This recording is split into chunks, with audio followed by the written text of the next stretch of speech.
Untuk teman-teman yang ingin mempromosikan bisnisnya atau mendukung YouTube ini, bisa menghubungi nomor gua yang ada di kolom deskripsi. Ayo teman-teman, kira-kira Ausilio bertemu siapa nih? Lagi mengincar pemain yang mana? Itu kan dia ada di pertandingan Barca, berarti Barca melawan Paris Saint-Germain, lalu ada di Manchester untuk melihat pertandingan antara City dan Madrid. Cerewetan ceking kita nyerewetin apa aja. Teman-teman yang sedang kalian saksikan saat ini adalah Cerewetin Inter. Apa kabar teman-teman semua? Semoga dalam keadaan sehat. Hari ini gue mau cerewetin beberapa berita menarik dari tim kesayangan kita, Inter. Berita yang pertama dari media FC Internews 1908. Di sini dituliskan bahwa Inter telah mengajukan tawaran resmi untuk perpanjangan kontrak Denzel Dumfries. Kontrak baru dengan gaji sebesar 4 juta per tahun, sama dengan gaji Di Marco saat ini, telah diajukan dan Inter menyatakan tidak akan lagi menaikkan tawaran tersebut sehingga saat ini sedang menunggu respon dari sang pemain. Kemudian di sini juga dituliskan bahwa Inter akan bertemu dengan agen dari Dumfries pada akhir April nanti. Jika kontrak baru tidak juga disepakati, maka fullback asal Belanda tersebut akan dijual di musim panas nanti. Manchester United, West Ham, dan Aston Villa tertarik dan Inter membandrol Dumfries sebesar 25 juta.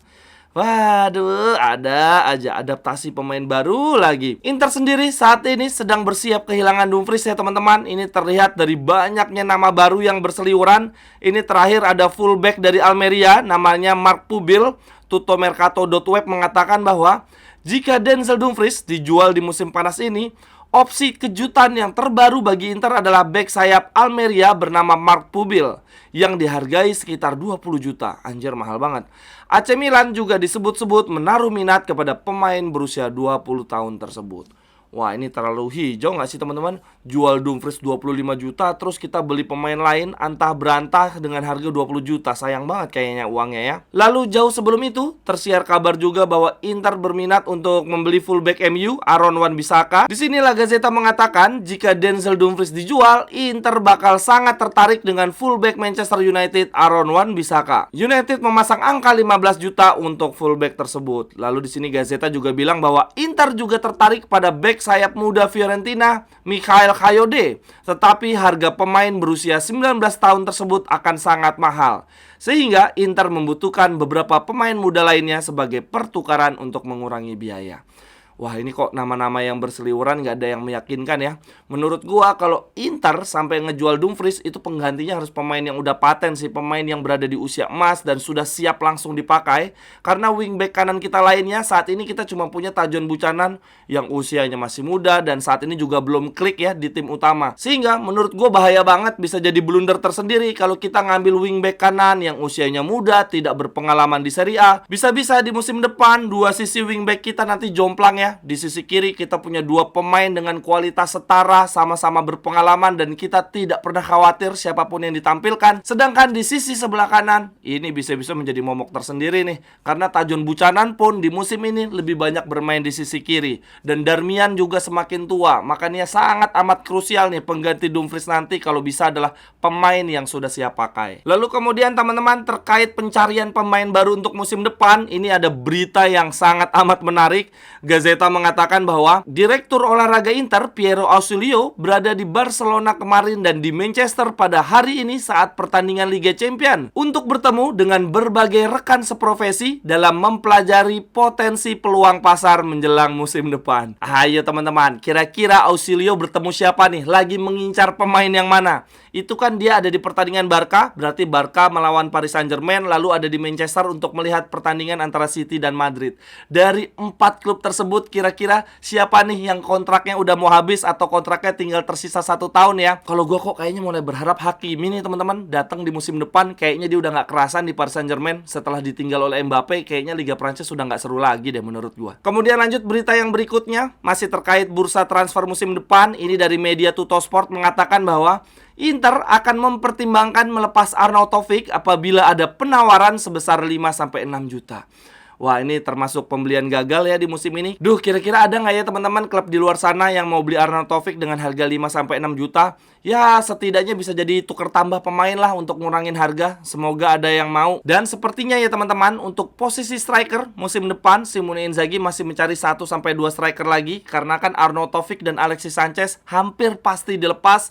Kemudian di satu sisi kita juga sudah mendapatkan Taremi. Artinya untuk posisi striker kita musim depan yang sudah pasti baru ada 3 nama pemain ya, Lautaro, Thuram, kemudian Taremi. Nah, saat ini kita masih mencari striker nomor 4 dan syukur-syukur nomor 5 kita juga cari ya teman-teman, karena jadwal yang sangat padat di musim depan. Ada satu nama pemain yang sangat hot dikaitkan dengan kita ya. Sepertinya ini adalah target utama kita untuk striker di musim depan, yaitu Gudmundsson. Kabar terbaru dari Gazeta seperti ini.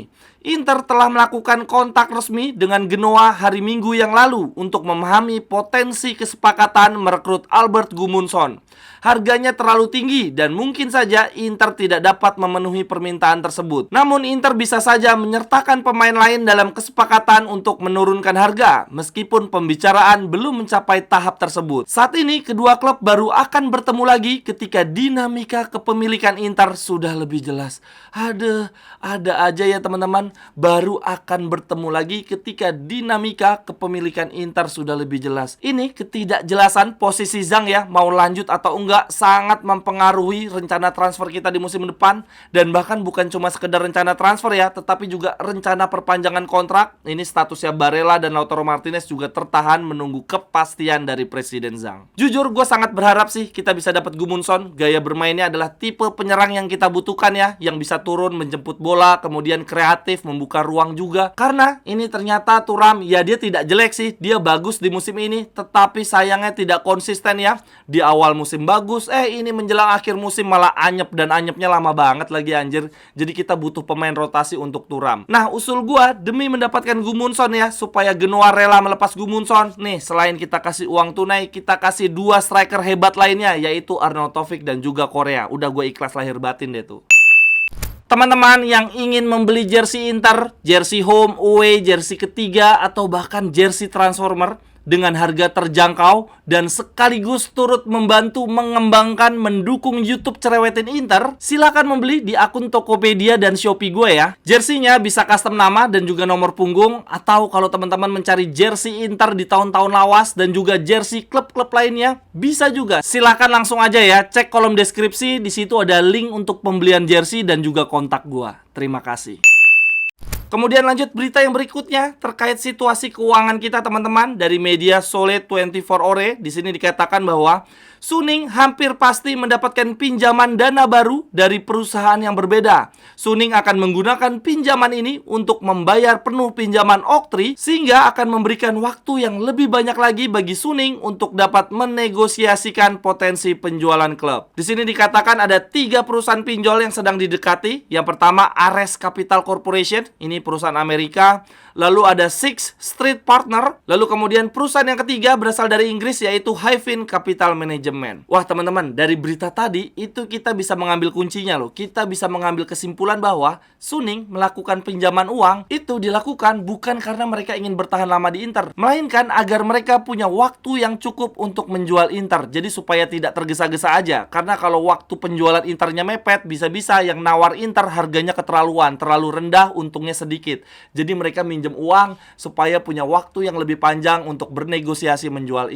Berarti ini kan Zhang ujung-ujungnya meninggalkan Inter ya teman-teman, cuma perkara waktu aja. Lalu lanjut berita yang kelima teman-teman untuk Cerewetin Inter hari ini. Gazeta merilis jadwal perayaan bintang kedua Inter. Udah rilis jadwal perayaan aja, Scudetto aja belum dapet anjir. Mereka menulis begini teman-teman. Berikut ini adalah pengumuman jadwal perayaan merayakan Scudetto ke-20 Inter bintang kedua. Saat ini semakin dekat dengan kepastian secara matematis. Telah disiapkan parade arak-arakan bis dari San Siro ke Duomo dengan set DJ pada penyerahan piala 19 Mei. Akan ada konser besar di San Siro plus launching lagu baru. Launching lagu barunya siapa teman-teman? Ada yang datang nggak nih? Kalau ada yang datang, kontak gue ya. Nanti kita video call, gue tampilin di konten Cerewetin Inter. Kemudian lanjut berita yang berikutnya teman-teman. Kembali muncul nih prediksi desain jersey Inter untuk musim depan. Sebelumnya ketika muncul di media, menurut gua sangat aneh ya. Desain macam apa itu kok setengah-setengah bisa beda-beda ya, setengah horizontal, setengah vertikal. Tetapi ketika muncul lagi nih desain yang kedua, sebetulnya desainnya kalau dilihat sama aja, tetapi yang membedakan ada sponsornya, kemudian ada lambang Scudetto, lalu logo Internya ada bintang 2. Pas gue lihat-lihat, wah ini keren juga. Ini sepertinya yang bikin desain jersey-nya jadi terlihat lebih bagus adalah karena ada logo Scudetto sama logo Internya ada bintang keduanya ya teman-teman. Jadinya kayaknya terlihat keren. Tapi enggak deh teman-teman, ini ada bedanya ya. Kalau di desain sebelumnya itu setengah-setengah tuh, setengah horizontal, setengah vertikal. Nah ini untuk desain jersey yang sekarang, perbedaan garis horizontal sama vertikalnya bukan di tengah ya, melainkan hanya di pinggir aja nih. Kalau di pinggir gitu menurut gue keren sih. Lalu kemudian gue mau bacain cerewetan member. Kali ini dari Silas Kurniawan Haryanto. Oh ya, untuk teman-teman yang cerewetannya mau gue bacain juga, silahkan bergabung di membership ya. Itu untuk mendukung konten ini juga. Ini Silas Kurniawan ngomong begini teman-teman. Sayang ya, ada fans orang penting dan mantan pemain datang malah seri. Inter, oh Inter. Ini konteksnya kemarin ya, di pertandingan lawan Cagliari itu kan ada presiden FIFA, ada banyak mantan pemain Inter datang, kita malah mendapatkan hasil seri. Kayaknya TKO lawan Atletico Madrid telak banget hantam mental. Inzaghi harus bisa nih membuat pasukannya bangkit. Satu pertandingan aja lawan Milan, Lautaro cetak gol, Sommer clean sheet. Satu lagi harapan saya, Alexis Sanchez bertahan. Mental orang ini kita perlukan. Udah 2 kali dia buktikan dia bukan pemain kacangan. Arnautovic juga udah kakek-kakek, tapi mental nggak sekuat Alexis. Ini gue setuju sih soal Alexis Sanchez. Kondisi lini depan kita saat ini ya teman-teman, pemain yang sangat gacor di awal musim, Lautaro Thuram, mendekati akhir musim malah ambiar ya, malah anyep banget, dan sekarang kita malah digendong oleh Alexis Sanchez. Sekian dulu untuk cerewetin Inter hari ini teman-teman. Silahkan tuliskan pendapat teman-teman di kolom komentar. Sampai ketemu di cerewetan-cerewetan berikutnya. Bye-bye, thank you.